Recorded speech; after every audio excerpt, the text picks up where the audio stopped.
Good morning everyone. Today we will be explaining how to design and set up a common source JFET/MOSFET amplifier and plot the frequency response. So here we have the circuit. The first circuit we call it as biasing circuit and the second one the circuit diagram. In the biasing circuit we will not be using any AC components. We will only check whether this particular circuit properly works or not. So in the absence of AC components, first we will give VDD, either it can be 10 volt up to 12 volts. So the biasing condition is when I give VDD equal to 10 volts, then VDS should be half of the maximum. Since I am giving you 10 volts, then VDS should be equal to 5 volts. If I am giving 12 volts, it should be equal to 6 volts. So across D and S, drain and source, I will be observing voltage, that is VDS should be half of the maximum. Now we will understand the design part of this particular experiment. So VDD we have taken 10 volt. So VDS will be half of the maximum, that is 5 volts. For an FET, let's assume IDSS equal to 8 milliamperes and pinch off voltage VP is minus 4 volts and gate to source voltage is minus 1.8 volt. So when we check during biasing, we will get this voltage. So we have the formula to calculate drain current. ID equals IDSS into 1 minus VGS divided by VP whole square. So substituting the values, IDSS that is 8 milliamperes, VGS minus 4 and VGS 1.81, VP 4. So minus and minus get cancels. I will be getting ID equal to 2.4 milliamperes. Now we will be applying KVL to the outer loop. So this is the loop I am considering, that is outer loop. So if I start from this point, so VDD equals ID into RD plus RS plus VDS. So RD plus RS equals VDD minus VDS divided by ID. VDD we have taken 10, VDS half of that one 5, ID 2.4 milli.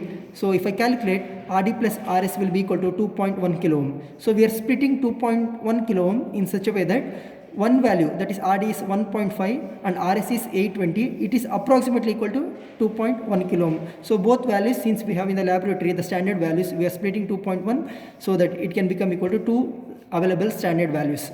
Now we have to find out remaining two values, that is R1 and R2. So to that one we are considering the formula voltage divider rule, VDD into R2 divided by R1 plus R2 equals VGS plus VRS.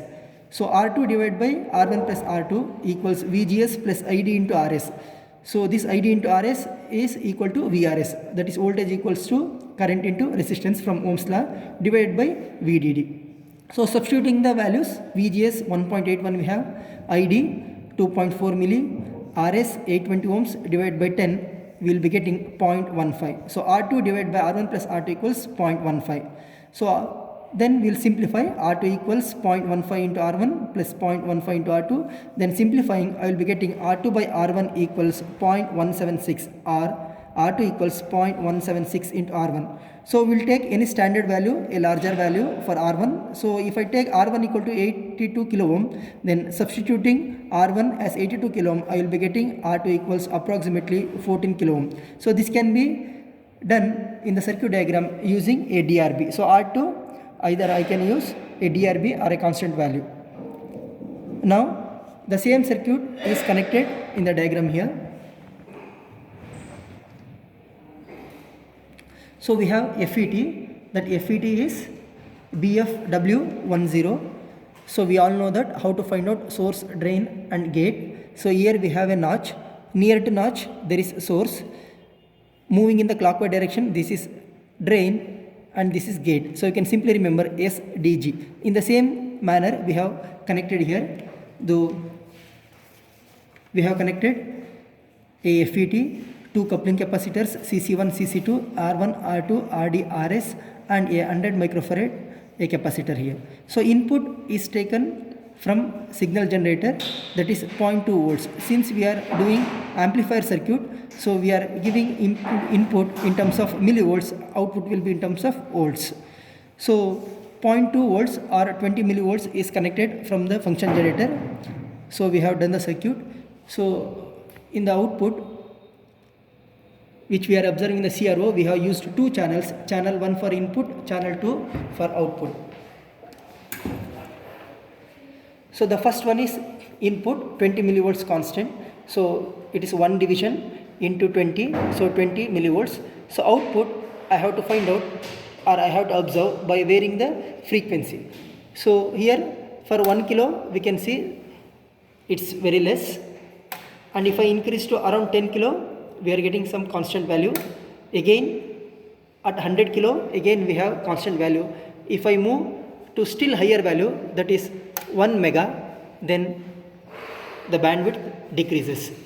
So we can easily observe with the help of graph, that is initially for lower frequency the gain will be very less, and for higher frequency gain will become constant. Still at higher frequency gain reduces. So over a certain band of frequencies the gain remains constant. So the higher frequency value and the lower frequency value we will take from plotting the graph. F2 minus F1 will be our bandwidth. Thank you.